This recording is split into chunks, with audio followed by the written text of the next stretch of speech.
Ποιος με ενοχλεί ακόμα δεν ξύπνησα? Με συγχωρείς, φίλε, αλλά μου φαίνεται ότι χρειάζεσαι ένα πρωινό μπανάκι. Τι χρειάζομαι? Ποιος είσαι εσύ που μου μιλάς πρωί-πρωί? Καλή σου μέρα, φίλε μου. Είμαι ο Καταράκτης. Μου φαίνεσαι λιγάκι λερωμένος. Συγγνώμη κιόλας. Σκέφτηκα λοιπόν ότι ένα πρωινό μπανάκι είναι ό,τι πρέπει για σένα.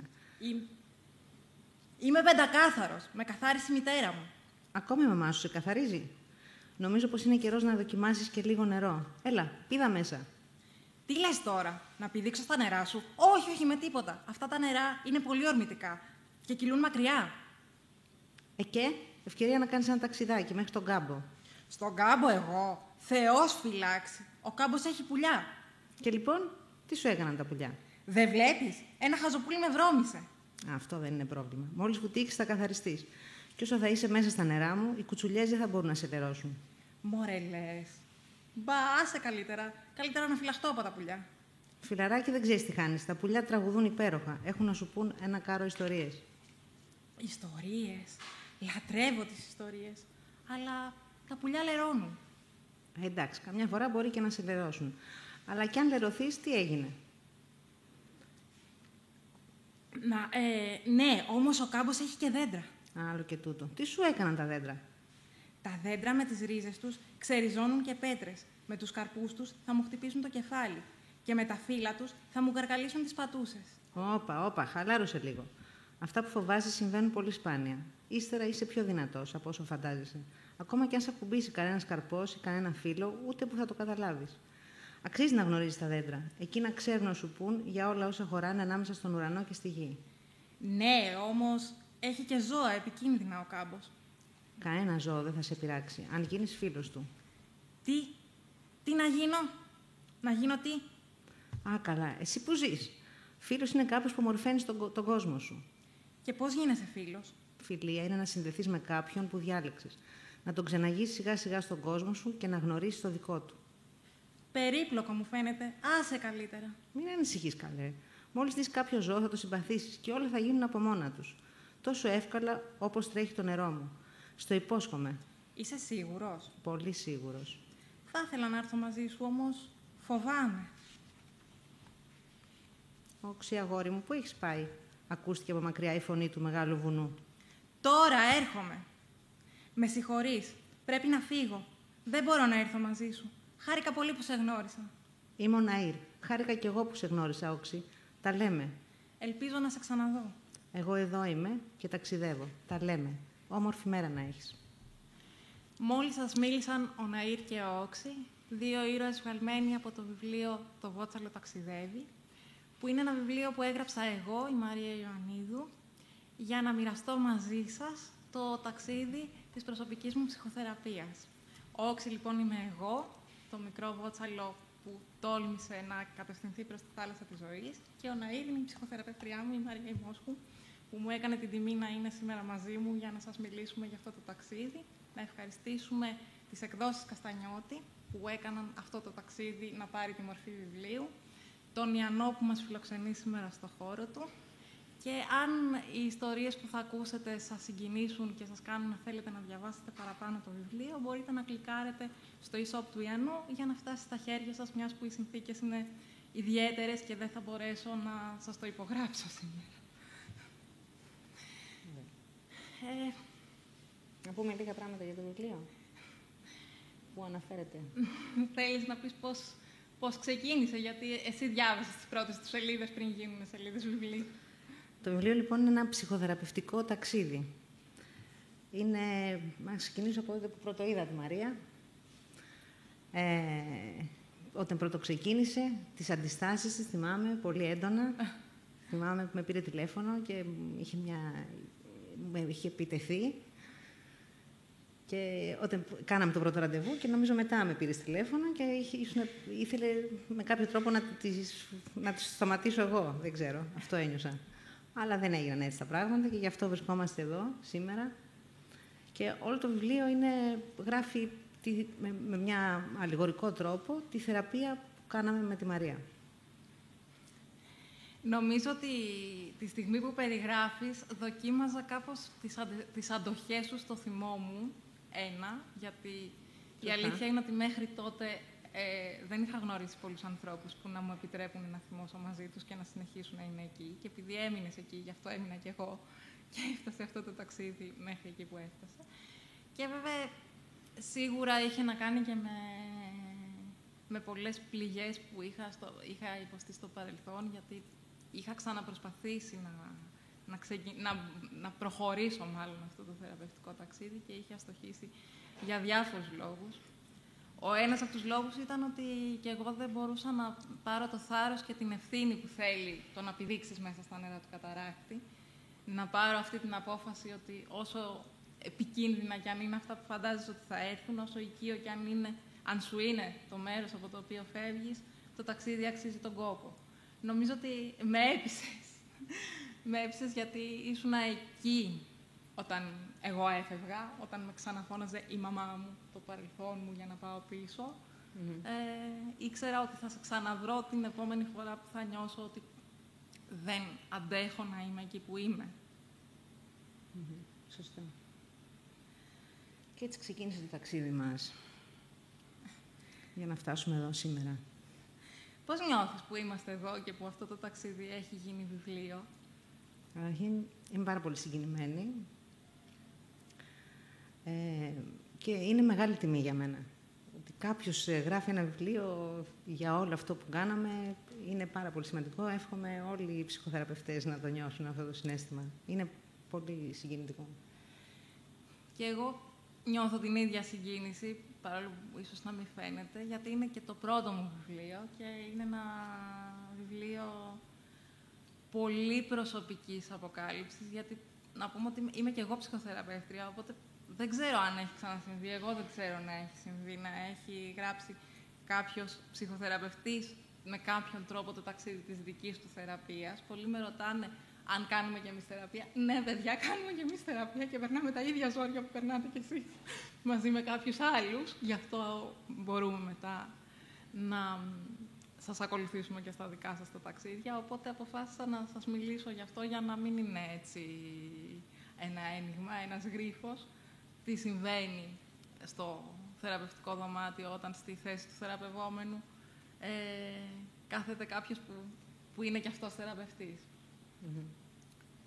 Είναι, νομίζω, το ίδιο όπως με όλους τους ανθρώπους. Έχει τις ίδιες δυσκολίες, τις ίδιες αντιστάσεις, παρόλο που τις ξέρουν, τις αναγνωρίζουμε εύκολα στους άλλους, τις αναγνωρίζουμε δύσκολα στον εαυτό μας. Αλλά είναι και ιδιαίτερο, τουλάχιστον έτσι ήταν για μένα, γιατί σκέφτεσαι με δύο μυαλά. Πολλές φορές βγαίνεις από το ρόλο και μπαίνεις τώρα. Αν ήμουν θεραπευτής, πώς θα το σκεφτόμουν, πώς θα το άκουγα αυτό, τι ακούει, τι καταλαβαίνει. Όντως. Γι' αυτό και πολλές φορές είχες και αντιρρήσεις. Για πες, πώς ήταν για σένα να κάνεις θεραπεία σε μια θεραπεύτρια? Στα πρώτα σου βήματα, εντάξει, ήταν λίγο πιο εύκολο. Όσο περνούσε ο καιρός όμως και εσύ προχώραγες στην ψυχοθεραπεία, στο να γίνεις ψυχοθεραπεύτρια δηλαδή, στην εξέλιξή σου, με δυσκόλευε, η αλήθεια είναι, ήταν λίγο πιο δύσκολο. Γιατί είχες και λόγο, είχες γνώμη, είχες... Κάμια φορά αυτό είναι και λίγο σαν τρικλοποδιά. Είχα τη διπλή ματιά και δεν μπορούσα να σου αφήσω ίσως πάντα το ρόλο του θεραπευτή. Ναι. Να συνεχίσουμε λίγο με το βιβλίο για να σου αφήσουμε να μας οδηγήσει. Ναι, να συνεχίσουμε. Τι άλλο έχουμε να μοιραστούμε. Σκοτάδι. Είναι σκοτάδι. Τυφλώθηκα, φώναζε. Ησύχασε, φίλε. Ένα φύλλο ήταν, είπε ο Ναΐρ και τράβηξε γρήγορα το φύλλο από το πρόσωπο του όξη. Φύλλο? Πού βρέθηκε το φύλλο? Τα πλατάνια σε χαιρετούν. Θέλεις να τους πεις μια καλημέρα? Καλημέρα, είπε ο όξη, ψάχνοντας να δει πού ήταν τα πλατάνια. Καλή σου μέρα, μικρό βότσαλο, απάντησαν τα μεγάλα δέντρα με βροντερή φωνή. Για πού το έβαλες έτσι τρεχάτο? Για πού το έβαλα τρεχάτο? Αναρωτήθηκε το μικρό βότσαλο. Τα γέρικα πλατάνια, αφού δεν πήραν απάντηση, ξαναρώτησα τον όξη. Ξέρεις τι ψάχνεις? Μόνο αν ξέρεις τι ψάχνεις θα το βρεις. Τι ψάχνω? Αναρωτήθηκε πάλι το βότσαλο, πηδώντας προς τα πίσω. Ψάχνω κάτι όμορφο. Κάτι τι? Σας είπα, κάτι όμορφο. Το πιο όμορφο. Το πιο όμορφο τι? Το πιο όμορφο που υπάρχει. Το πιο όμορφο γιατί? Γιατί έτσι. Τώρα πρέπει να φύγω. Βιάζομαι πολύ, είπε ο όξη, κάπως ενοχλημένος. Όσο λιγότερο βιάζεσαι, τόσο πιο πολύ χρόνο θα έχεις, μικρέ μου. Η βιασύνη θολώνει τις αισθήσεις. Δεν καταλαβαίνω τι λέτε. Ένα με νοιάζει μόνο. Μήπως ξέρετε ποιο είναι το πιο όμορφο πλάσμα στον κόσμο? Μεγάλο στόχο έβαλες. Και θα είναι μακρύς ο δρόμος σου. Δεν με πειράζει. Μόνο πείτε μου ποιο είναι το πιο όμορφο πλάσμα στον κόσμο. Ξέρεις τι, καθώς διάβαζες αναρωτιόμουν εγώ τι έψαχνα όταν ξεκίνησα το ταξίδι. Γιατί για να ξεκινήσεις ένα ταξίδι και πολύ περισσότερο για να φτάσει κάπου αυτό το ταξίδι, πρέπει να ξέρεις τι ψάχνεις. Και νομίζω ότι ίσως το δικό μας το ταξίδι έφτασε κάπου επειδή ήταν η πρώτη φορά που ήξερα ότι αυτό που έψαχνα ήταν να αλλάξω εγώ. Τις προηγούμενες φορές που είχα προσπαθήσει να το ξεκινήσω, πήγαινα πιστεύοντας, και την έχουν πληρώσει πολλοί συνάδελφοι, στους οποίους οφείλω ένα συγγνώμη, ότι θα μου αλλάξουν κάποιον άλλον.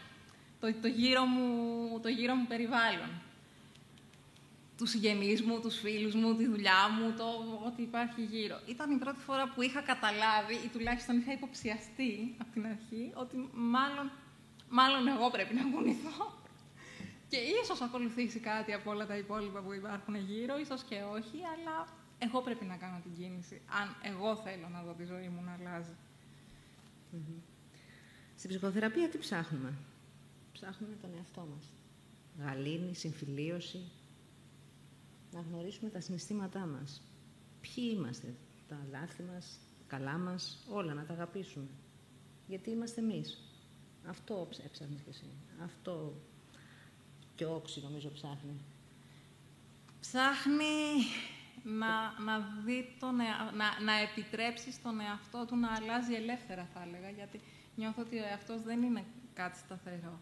Τώρα που έχει περάσει και κάποιος καιρός από τότε που τελείωσε τέλος πάντων αυτή η φάση του ταξιδιού, γιατί θεωρώ ότι το ψυχοθεραπευτικό ταξίδι δεν τελειώνει όταν σταματάς να βλέπεις ένα θεραπευτή μια φορά τη βδομάδα. Τελειώνει όταν τελειώνει η ζωή σου εδώ. Όταν το έχεις ξεκινήσει, αποκτάς ένα άλλο βλέμμα, οπότε συνεχίζεις να εξελίσσεσαι, αλλά έχεις τον εσωτερικό χώρο για να μπορέσεις να το κάνεις αυτό, για να μπορέσεις να κινηθείς, να αναπτυχθείς. Ξέρεις πώς γίνεται. Ξέρεις πώς να το επιτρέπεις στον εαυτό σου, μάλλον. Έτσι νιώθω. Μια μικρή παρένθεση να πω ότι αν καθώς μας ακούτε σας γεννιόνται απορίες και θέλετε να τις μοιραστείτε μαζί μας, μπορείτε να το κάνετε και στο chat του YouTube και στο chat του Facebook. Θα τις βλέπω και θα απαντάμε στη ροή. Αυτό ψάχνουμε, λοιπόν. Τι περνάμε όμως μέχρι να το βρούμε? Ναι. Αλλά η ψυχοθεραπεία, όπως το είπες, δεν είναι κάτι που σταματάει. Συνεχίζει, γιατί ο άνθρωπος εξελίσσεται, εμπειρίες, όλα αυτά που συναντάει, αλλάζει. Πολλές φορές εμένα μου έχει τύχει κάποιος να έχω δει, ας πούμε, να έχω δει κάποια σε νεαρή ηλικία και να τη δω αργότερα και να είναι πολύ διαφορετική. Γι' αυτό λοιπόν αλλάζουν οι άνθρωποι. Και εννοώ να έχει κάνει ψυχοθεραπεία και να τη δω μετά έτσι αργότερα και να χρειάζεται κάτι επιπλέον και να είναι ένας αλλιώτικος άνθρωπος. Πολλοί άνθρωποι επιστρέφουν και νομίζω είναι και, τώρα να μιλήσω και από το ρόλο της θεραπεύτριας, είναι και ευλογία για μας να τους ξαναβλέπουμε να επιστρέφουν, είτε επιστρέφουν για να ξαναμπούν σε θεραπευτική διαδικασία, που συνήθως στη δεύτερη φάση κρατάει λιγότερο, είτε επιστρέφουν απλά για να μας πούνε ένα καλησπέρα, ένα ευχαριστώ, να μας πούνε τι θυμώνται από την εμπειρία που ζήσανε μαζί μας. Να πάρω την πρόκληση να σε ρωτήσω τι θυμάσαι πιο πολύ από το δικό μας το ταξίδι. Πέρα από την αρχή. Πέρα από την αρχή. Όχι, πες κάτι καλό. Κάτσε, είμαι θα δύσκολα. Ξέρω, είναι πάρα πολλά τα καλά. Ήταν πάρα πολλά τα καλά. Όταν κατάφερες να κλάψεις, ήταν καλό. Ήταν πολύ καλό. Θυμάμαι τις ζωγραφιές σου, που είχαν πολύ βάθος και πολύ... Θυμάσαι που τις δουλεύαμε και τις αναλύαμε. Η Μαρία είχε πολύ μεγάλο ταλέντο, θεωρώ, σε αυτές τις ζωγραφιές. Βοηθάγανε πολύ, δηλαδή, στην ψυχοθεραπεία, οι ζωγραφιές σου. Εγώ θυμάμαι τη ζωγραφιά με το σώμα, τη θυμάσαι. Και τα χρώματα. Ναι. Που συνειδητοποίησα πόσο είχα νεκρώσει κάποιες πλευρές του εαυτού μου. Μπορεί να είμαστε ζωντανοί και να έχουμε νεκρώσει κομμάτια μας και να μην το ξέρουμε. Αλλά είναι πολύ αποκαλυπτικό όταν δουλεύεις με σύμβολα. Γι' αυτό διάλεξα και τα σύμβολα για να μιλήσω σε αυτό το βιβλίο. Όντως. Τι άλλο. Είναι πάρα πολλά. Τώρα μου έρχονται στο μυαλό σκηνές. Πες μία, αυτή που ήρθε πρώτη. Σου είπα, οι πιο έντονες είναι αυτές με τις ζωγραφίες. Και αυτό με το σώμα που λες. Θυμάσαι που τις είχαμε βάλει όλες τις ζωγραφίες. Στο πάτωμα για να δούμε την εξέλιξή μου. Ναι, είναι πολύ σημαντικό. Να γυρίζεις και καμιά φορά πίσω και στο ταξίδι της θεραπείας και νομίζω σε όλα τα ταξίδια της ζωής. Να κοιτάς λίγο από πού ξεκίνησα και πού βρίσκομαι τώρα για να μπορείς να το τιμήσεις. Και αυτό νομίζω είναι και ιδιαίτερα χρήσιμο σε στιγμές που μπορεί να είναι δύσκολες, που μπορεί να χάνεις την πίστη σου σε αυτό που συμβαίνει. Και το λέω για να πάρω πάσα να διαβάσω κάτι ακόμα από τον Όξη. Καθώς κυλούσαν, ο Όξη είχε βυθιστεί στις σκέψεις του. Αναρωτιόταν πώς να κάνει το φόβο να μην τον παίρνει μακριά από τις εμπειρίες. Ήταν τόσο απασχολημένος που δεν κατάλαβε πώς βρέθηκε ξαφνικά στον αέρα. Μια άγρια γάτα τον άρπαξε από τη μύτη και τον τράβηξε έξω από τον αήρ. Η δαγκωματιά της τον πόνεσε τόσο πολύ. «Άου, πονάω! Τι σου έκανα! Άφησέ με τώρα αμέσως!» «Ω, τι ωραίο! Βρήκα καινούριο παιχνίδι! Είναι σκληρό και κυλάει! Τέλεια! Αυτό ακριβώς ήθελα! Δεν είμαι το παιχνίδι σου! Είμαι Όξη και πονάω! Δηλαδή, άου, με πονά, σταμάτα!» «Τέλειο παιχνίδι!»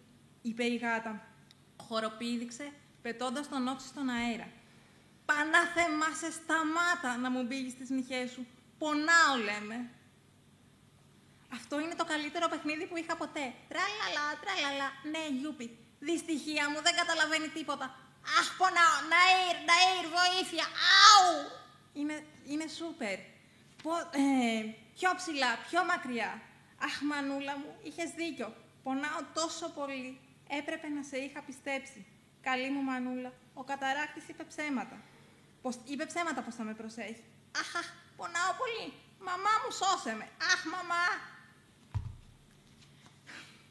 Ναι. Τώρα θα αναρωτιέστε αν υπήρχαν στιγμές που ένιωθα ότι ο καταράκτης είπε ψέματα. Γιατί νομίζω όταν ξεκίνησα τη θεραπεία, την ξεκίνησα βασισμένη στην υπόσχεσή της ότι μπορούσα να έχω μια καλύτερη ζωή για μένα. Και ναι, όταν μέσα στο ταξίδι έρχονται στιγμές που πονάς ακριβώς όπως και πριν ή μπορεί και περισσότερο από πριν, γιατί συνειδητοποιείς πράγματα που μπορεί να σου είναι δυσάρεστα και επώδυνα και που πριν κάπως ήταν καλυμμένα, αναρωτιέσαι, μπορώ όντως να την έχω αυτή την καλύτερη ζωή, μπορώ να διεκδικήσω αυτά που περιμένοντάς τα ήρθα και μπήκα σε αυτό το ταξίδι, μήπως έχω κάνει λάθος.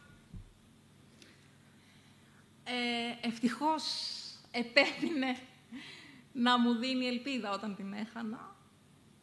Ελπίζω ότι έχω μάθει καλά από το παράδειγμά της, γιατί θεωρώ ότι είναι από τα πιο σημαντικά που κάνουμε εμείς οι θεραπευτές. Να πιστεύουμε στο δυναμικό των πελατών μας όταν αυτοί έχουν χάσει την πίστη τους. Έχουν αρχίσει όμως να έρχονται και ερωτήσεις. Πόσο χαίρομαι. Μπορώ να πω κάτι όμως, πριν αρχίσει αρχίσει με τις ερωτήσεις. Εδώ η μαμά, ας πούμε, νομίζω ότι εδώ συμβολίζει και λίγο το παρελθόν. Αυτό δηλαδή, έτσι όπως ήμασταν πριν την ψυχοθεραπεία, η ασφάλεια, σε αυτό το άσχημο που ζούσαμε ενδεχομένως.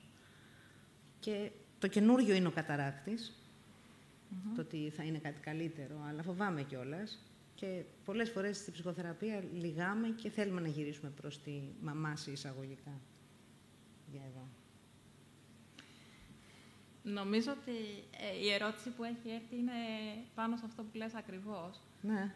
Μας λέει η Αφροκόμη, επιβάλλεται να κάνουμε όλη ψυχοθεραπεία. Δεν ξέρω γιατί, αλλά φοβάμαι την ψυχοθεραπεία. Θα ήταν σημαντικό να μας πεις, αν μας ακούς, τι φοβάσαι, αλλά νομίζω ένα από τα πράγματα που φοβούνται οι περισσότεροι άνθρωποι είναι αυτό ακριβώς που είπε η Μαρία, ότι θα αλλάξουμε, θα φύγουμε από την ασφάλειά μας και το καλύτερο ή το χειρότερο, έχω να σας πω, είναι ότι δεν γυρίζεις πίσω. Άμα την πατήσεις, δεν γυρίσεις πίσω, ναι. Πίσω δεν θα γυρίσεις ποτέ. Ό,τι και να γίνει.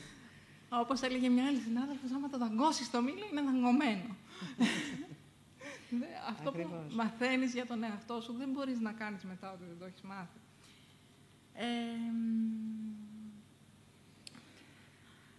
Τώρα, όσο για το αν επιβάλλεται να κάνουν όλοι ψυχοθεραπεία, η δικιά μου η γνώμη είναι ότι όλοι οι άνθρωποι, αν το τολμούσαν, θα μπορούσαν να ωφεληθούν από αυτό. Εγώ νομίζω ότι θα έπρεπε να ξεκινάει από το σχολείο, από το δημοτικό. Και θα ήταν ένα μάθημα, ας πούμε. Να γνωρίζεις τον εαυτό σου και να γνωρίζεις, πολύ σημαντικό, τα συναισθήματα που έχεις την κάθε στιγμή. Μόνο έτσι μπορείς να ορίσεις τον εαυτό σου. Αν μου επιτρέπεις, θα έπρεπε να ξεκινάει πριν από το σχολείο, από τότε που οι γονείς σου αποφασίζουν να σε κάνουν. Πάλι μια από τους δασκάλους μου έλεγε ότι αν είχαμε πολύ καλές σχολές γονέων, θα μέναμε άνεργοι ψυχοθεραπευτές. Δεν ξέρω αν μπορεί να φτάσει μέχρι εκεί, αλλά ναι. Εντάξει, αλλά απ' την άλλη, κάθε άνθρωπος είναι μοναδικός. Μπορεί να υπάρχει δηλαδή σχολή γονέων για κάποια.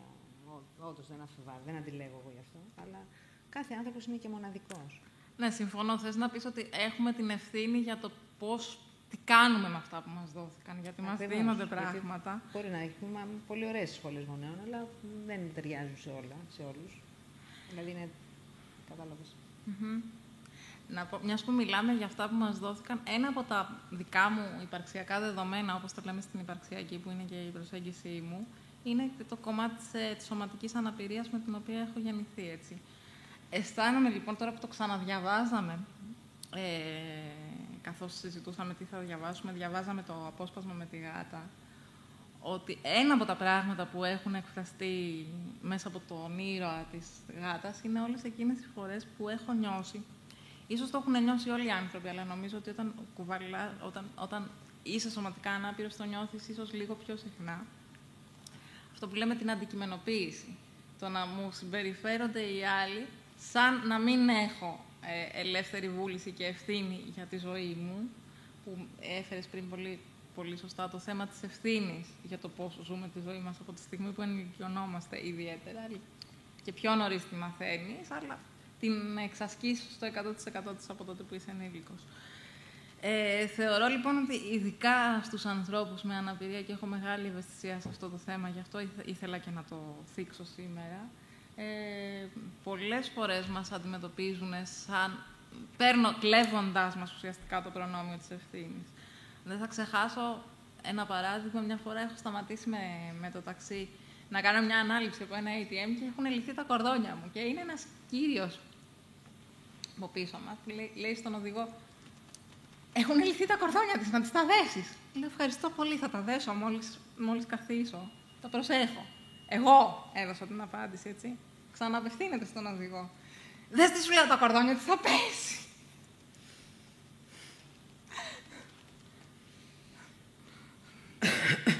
Και δεν είναι η μόνη φορά που έχει συμβεί αυτός ο διάλογος, έτσι.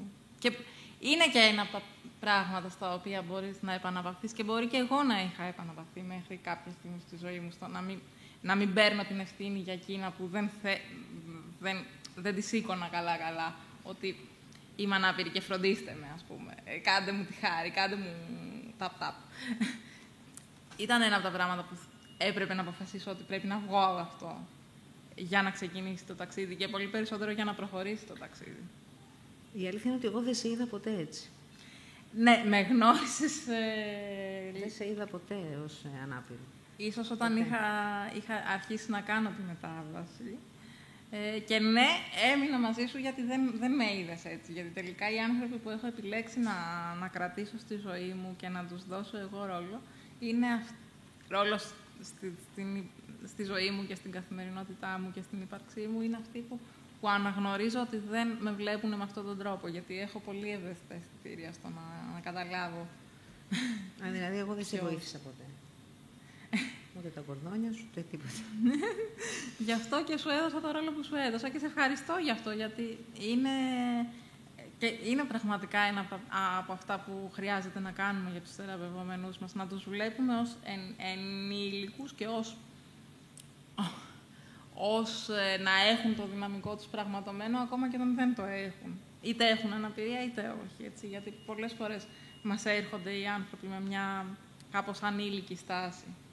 Μας ζητάνε να τους βοηθήσουμε στα πράγματα που μπορούν να κάνουν για μόνοι τους, να πάρουμε την ευθύνη για τις δικές τους επιλογές. Και εκεί είναι που μπορεί να μπει στον πειρασμό εύκολα, γιατί συνδεόμαστε και λες, άντε να τον βοηθήσω τον άνθρωπο, αλλά είναι και ένας πειρασμός από τον οποίο πρέπει να κρατηθείς, νομίζω.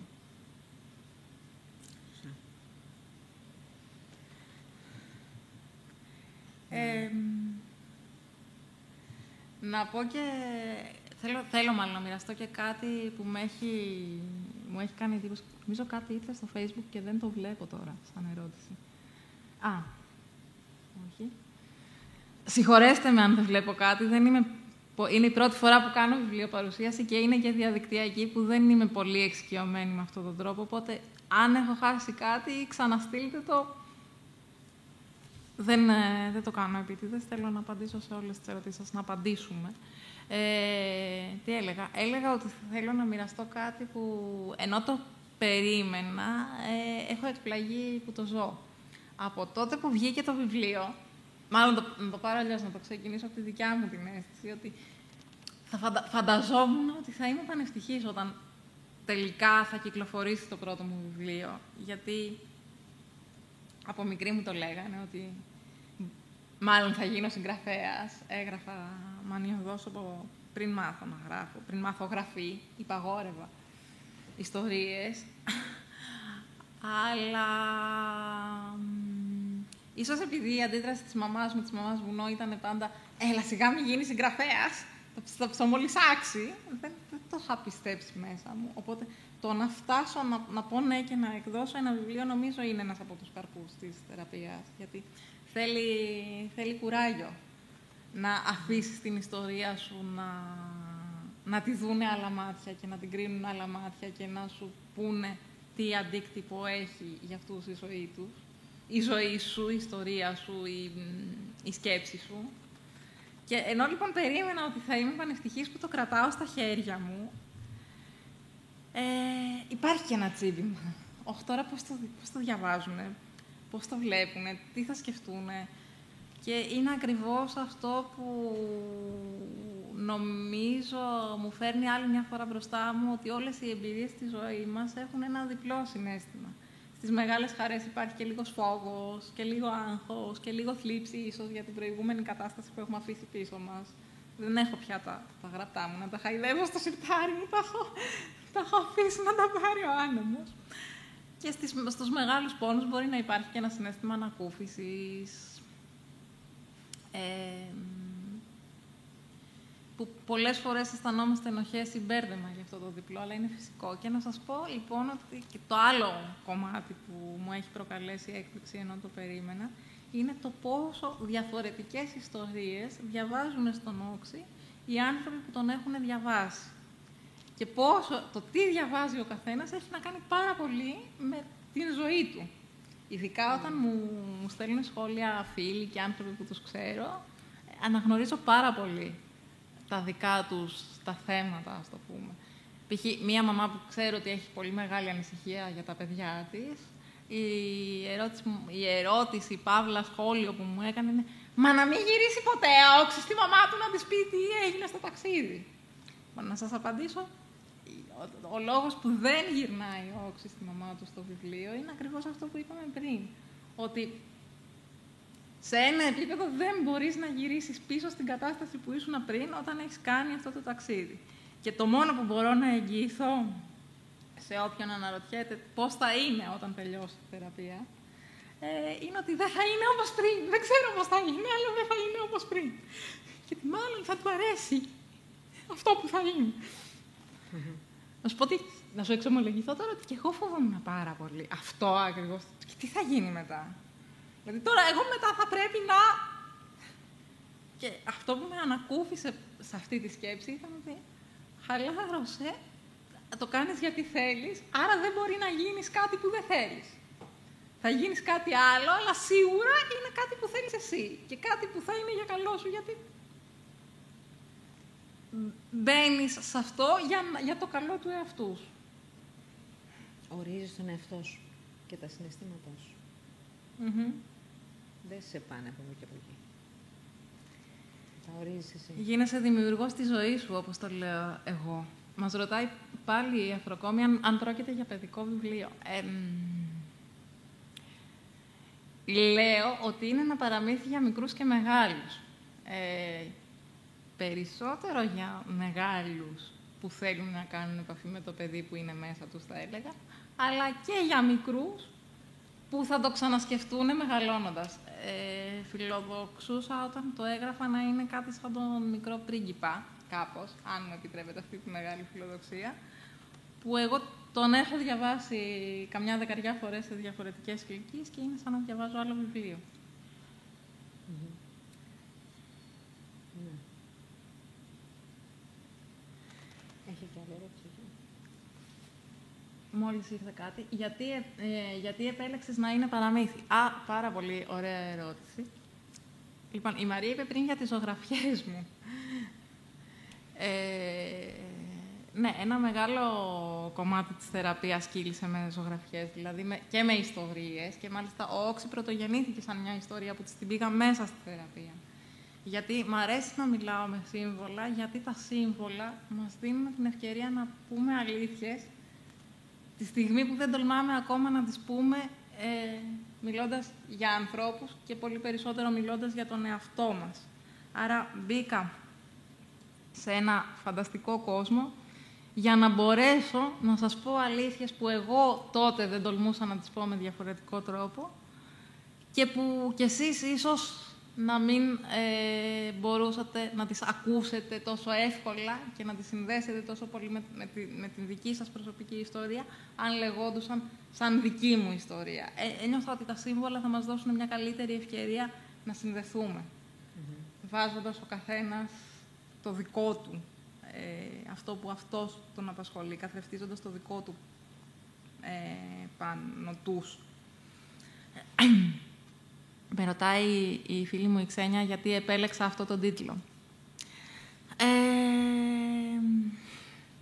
Ο τίτλος ήταν αυτό που είναι το βιβλίο. Το βιβλίο είναι ένα βότσαλο που κινείται. Ήθελα λοιπόν ο τίτλος να έχει την κίνηση, το ταξίδεμα, γιατί θεωρώ ότι από τότε που μπήκα στη θεραπεία έχει ξεκινήσει ένα ταξίδι που συνεχίζεται προς τις δυνατότητες της ζωής και το ποιος είναι αυτός που ταξιδεύει. Αυτός που ταξιδεύει είμαι εγώ, γιατί ακριβώς εγώ τώρα πια ορίζω και τη διαδρομή μου, όπως το είπες πριν. Και αφού εγώ στο βιβλίο είμαι ένα βότσαλο, έχω πάρει τη μορφή ενός βότσαλου, το βότσαλο ταξιδεύει. Τώρα θα μου πεις γιατί βότσαλο. Όταν το πρωτοέγραψα και της το πήγα πιο πολύ σαν ένα ευχαριστήριο γράμμα σε μια στιγμή ευγνωμοσύνης, από τις πολλές, δεν ήξερα γιατί. Γιατί τα σύμβολα έρχονται συνήθως από το ασυνείδητο και δεν τα έχουμε φιλτράρει λογικά, γι' αυτό είναι και όταν είναι πετυχημένα σύμβολα. Αργότερα, και ειδικά τώρα που ασχολούμαι πιο πολύ με το σώμα μου, μάλλον να σας πω ότι το βότσαλο ήρθε γιατί απλά έκλεισα τα μάτια μου και φαντάστηκα ένα βότσαλο να πέφτει μέσα σε ένα καταράκτη. Φαντάστηκες τον εαυτό σου. Αυτό που φαντάστηκα. Κοίτα, επειδή ήμουνα και ψυχοθεραπεύτρια, υποψιαζόμουν ότι είναι ο εαυτός μου αυτό που βλέπω, αλλά δεν ήμουνα και σίγουρη. Και αν θυμάσαι, όταν στο έφερα, μου λες: έχεις καταλάβει τι έχεις γράψει? Και σου λέω: ναι, δική μας διαδρομή έχω γράψει. Αλλά ήταν μεταγενέστερη συνειδητοποίηση. Τώρα λοιπόν που ασχολούμαι περισσότερο με το σώμα μου, κατάλαβα ότι ο λόγος που ο εαυτός μου απεικονίστηκε σαν βότσαλο ήταν γιατί αυτή η έννοια της πέτρας, πώς να το πω, απεικόνιζε το φόβο, το πέτρωμα που είχε φέρει και στο σώμα μου, ο φόβος και ο θυμός που είχα τότε, σε εκείνη τη φάση του ταξιδιού που γράφτηκε αυτό. Και γι' αυτό όταν κάποια στιγμή κάποιος μου ευχήθηκε το βότσαλο να γίνει βουνό, να μεγαλώσει και να γίνει βουνό, του είπα ότι εγώ θα προτιμούσα να γίνει άμμος. Κάτι πιο εύκολο που μετασχηματίζεται. Και τα βότσαλα, όντως, όταν μεγαλώνουν, άμμος γίνονται. Καθώς τα τρίβει ο αέρας και το νερό και η εξέλιξή τους είναι να γίνουν άμμος. πάλι η Αφροκόμη μας ρωτάει, σε μεγάλη ηλικία τι περισσότερο έχει να προσφέρει η ψυχοθεραπεία όταν πλέον έχεις διαμορφώσει το χαρακτήρα σου και τον τρόπο της ζωής μου. Ναι. Θες να απαντήσεις ως πιο έμπειρη και να απαντήσω εγώ μετά. Πάντα βοηθάει μια διαδρομή και μια αναζήτηση. Πάντα βοηθάει. Τώρα, αν υπάρχουν κάποιες παγιευμένες θέσεις, καταστάσεις, εξαρτάται τι ψάχνει ο καθένας. Αν θέλει να τα αλλάξει αυτά, μπορεί να τα αλλάξει, σε όποια ηλικία και να είναι. Σίγουρα, όσο μεγαλώνουμε, έχει μεγαλύτερο κόστος. Ψυχικό εννοώ. Σίγουρα. Αυτό νομίζω, δεν χρειάζεται να απαντήσω κάτι άλλο. Αλλά ότι μπορεί, σε όποια ηλικία, αν θέλεις να αλλάξεις κάτι ή εσένα, μπορείς να το κάνεις. Αυτό έχει να κάνει με το πόσο αναγνωρίζουμε οι ίδιοι στον εαυτό μας, ότι τη ζωή που μας απομένει, όση και να είναι, θέλουμε να την ορίσουμε εμείς. Θέλουμε να γίνουμε εμείς οι συγγραφείς και οι σκηνοθέτες του έργου στο οποίο παίζουμε. Και για να το πούμε κι αλλιώς, να το πω κι εγώ σύμφωνα με τις υπαρξιακές μου επιρροές, σε ποια ηλικία ξέρεις πώς η ζωή σου απομένει. Και εγώ μπορεί, ολοκληρώνοντας τη θεραπεία, την επόμενη μέρα να είχα πεθάνει. Άρα, κάθε μέρα έχει αξία να μπορέσεις να τη ζήσεις όπως τη θέλεις. Σωστά. Η Αγγελική μας γράφει ότι είναι όντως παραμύθι για μικρούς και μεγάλους, γιατί το έχει διαβάσει. Μιας που μίλησε ένας άνθρωπος που το έχει διαβάσει, να ευχαριστήσω εδώ όλους τους ανθρώπους που το έχουν διαβάσει μέχρι τώρα και μου έχουν στείλει τα πολύ τρυφερά τους μηνύματα και σχόλια. Και ειδικά κάποιους που με έχουν συγκινήσει πάρα πολύ, γιατί έχουν εμπνευστεί από αυτό το έργο και έχουν ζωγραφίσει, έχουν γράψει ποίηματα, έχουν γράψει γράμματα. Να τους ευχαριστήσω. Είναι πολύ μεγάλη τιμή και χαρά για μένα το έργο μου να γεννάει έργα και ήταν από τις πρώτες επιδιώξεις έτσι, που είχα να συμβούν και χαίρομαι που συμβαίνει. Και να ευχαριστήσω, μιας που μπήκα και στις ευχαριστίες, όλους τους ανθρώπους που έχουν συμβάλει στο να συμβεί αυτό το έργο και κυρίως τον αήρ μου, τον συνοδοιπόρο μου που το αφιέρωσα κιόλας, γιατί αλλιώς δεν θα μου είχε συμβεί όλο αυτό το υπέροχο που γίνει, άσχετα που έγινε βιβλίο, έχει αξία από μόνο του, τώρα που έγινε βιβλίο έχει κι άλλη μια αξία. Σωστά.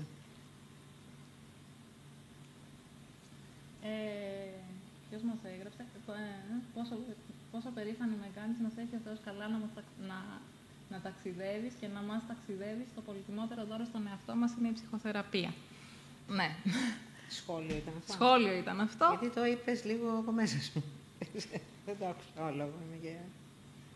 Να το ξαναδιαβάσω, λοιπόν. Είναι σχόλιο από τη Μαρία Τιντίνου. Με κάνεις περήφανη να σε έχει ο Θεός καλά να ταξιδεύεις και να μας ταξιδεύεις. Το πολυτιμότερο δώρο στον εαυτό μας είναι η ψυχοθεραπεία.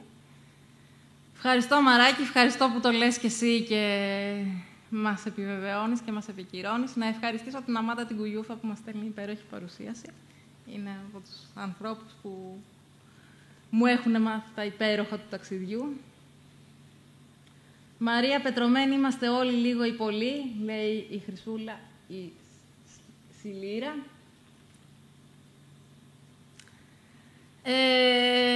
Ναι. Πετρωμένοι είμαστε όλοι λίγο ή πολύ.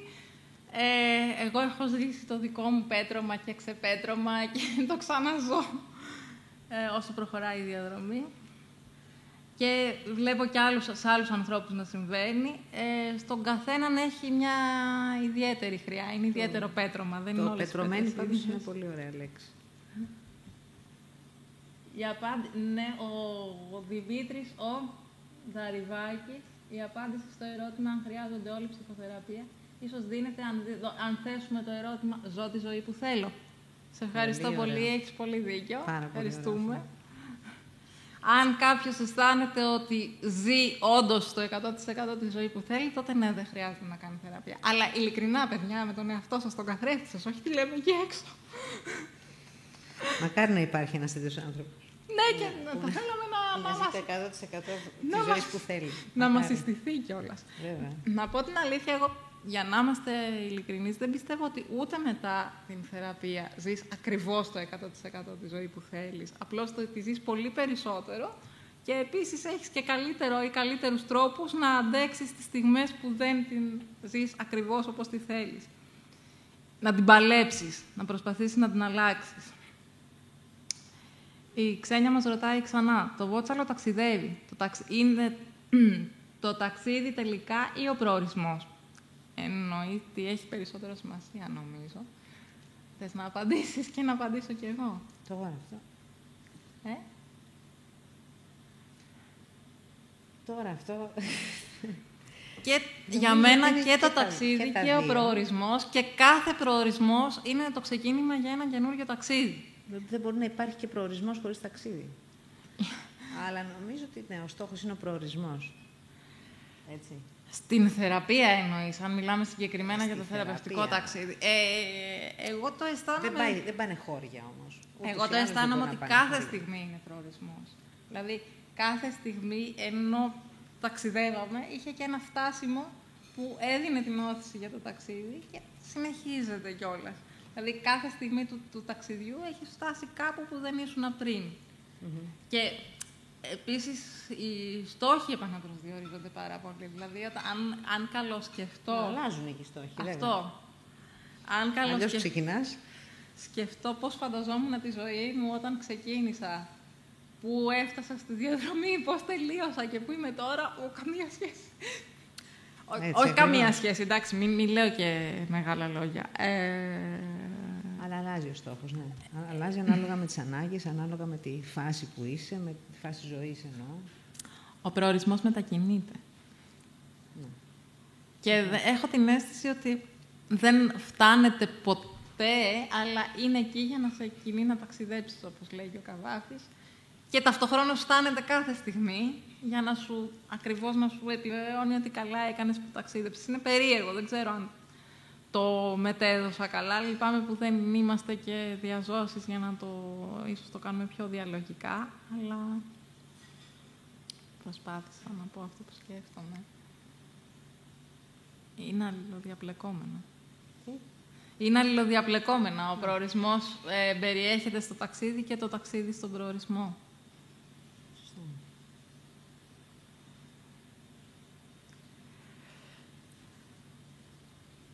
Υπάρχει κάτι άλλο? Κάτι έρχεται. Με βλέπεις και περιμένω.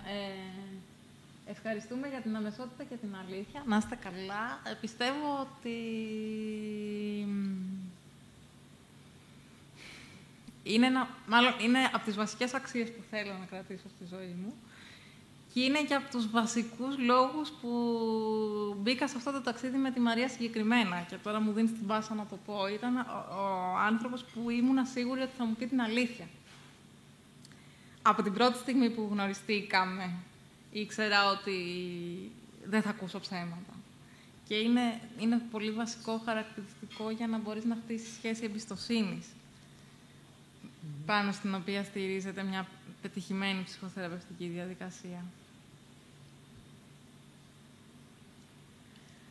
Τι σχεδιάζω για επόμενα βιβλία?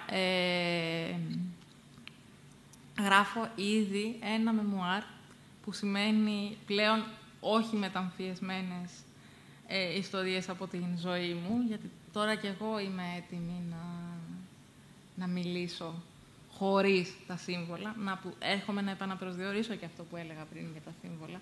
Τα σύμβολα δεν κάνουν πάντα πιο εύκολη την επικοινωνία, κάνουν πιο εύκολη την επικοινωνία όταν δεν είμαστε έτοιμοι να πούμε τα πράγματα άμεσα. Και επειδή μιλούσα για μια εμπειρία, όταν το πρωτοέγραψα τουλάχιστον ήταν ταυτόχρονα την ίδια στιγμή που τη ζούσα. Δεν ήμουν έτοιμη να μιλήσω γι' αυτό τότε, χωρίς να χρησιμοποιήσω σύμβολα, γιατί δεν είχα φτάσει ακόμα στο «They lived happily ever after». Τώρα γράφω ένα βιβλίο πάνω στη σχέση μου με το σώμα μου, γιατί έχει περάσει από 40 κύματα, αλλά έχει φτάσει στο καλό τέλος, στο ευτυχισμένο τέλος και μπορώ να μιλήσω γι' αυτό, οπότε έρχεται.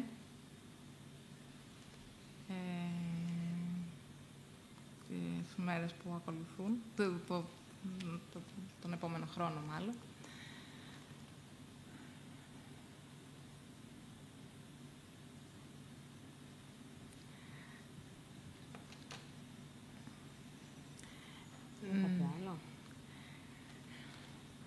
Ναι, ήθελα να πω και να κάνουμε και ένα σχόλιο για το φόβο, που ο φόβος ήταν η βασική δύναμη που αναστέλει τον όξη. Και κοίτα, τώρα είμαι στη συγκεκριμένη σελίδα που λες, πολλές φορές ο φόβος δεν μας αφήνει να γνωρίσουμε κάτι καινούριο. Είναι ακριβώς αυτό εδώ. Τι έχεις λοιπόν να σχολιάσεις για το φόβο? Αυτό που λέει, πολλές φορές ο φόβος δεν μας αφήνει να γνωρίσουμε κάτι καινούριο. Ο φόβος, το ότι θα αφήσουμε τη σιγουριά μας, τη βολή μας, και ας μην μας αρέσει. Εγώ έχω φτάσει να... Το καινούριο είναι σίγουρα καλύτερο.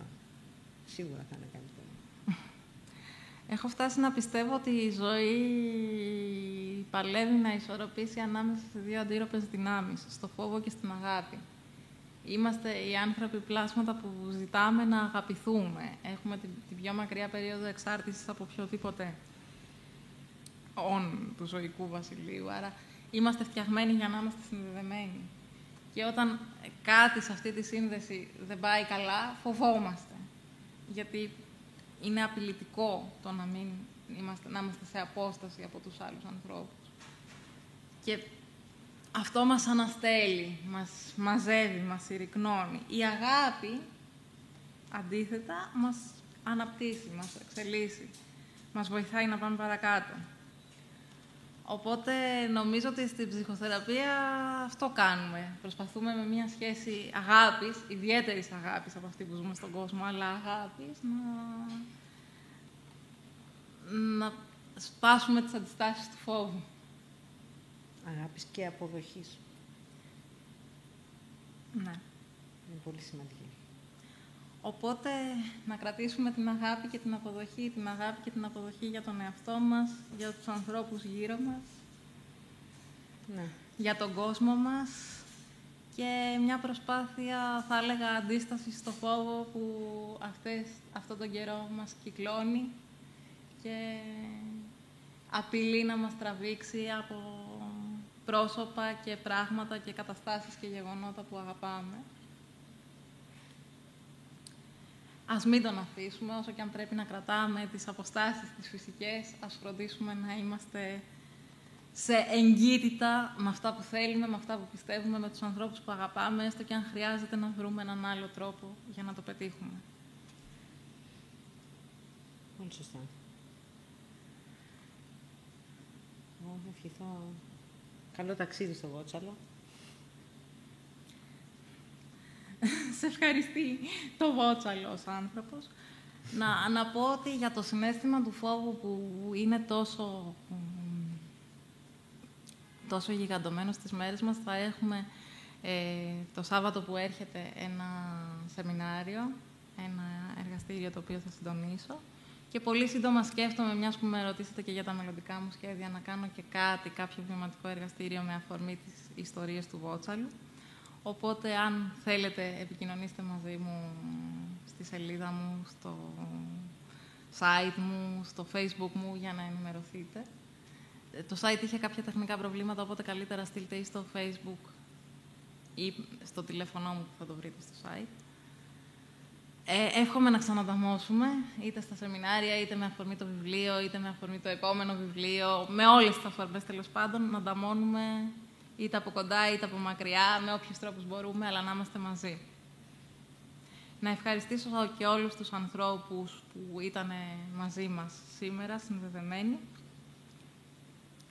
μας ακούγανε, και να ευχηθώ ο διάλογος να συνεχιστεί ξανά. Καλό ταξίδι. Ναι, ευχαριστούμε πάρα πολύ, Μαρία. Και εσάς ευχαριστούμε που μας παρακολουθήσατε. Και εσένα ευχαριστώ που ήσουν μαζί μου, καταρχήν στο ταξίδι. Να είσαι καλά. Όταν συνέβη, και κατά δεύτερον σήμερα που μοιραζόμαστε το ταξίδι με τον κόσμο. Καλά, Μαρία. Αυτά.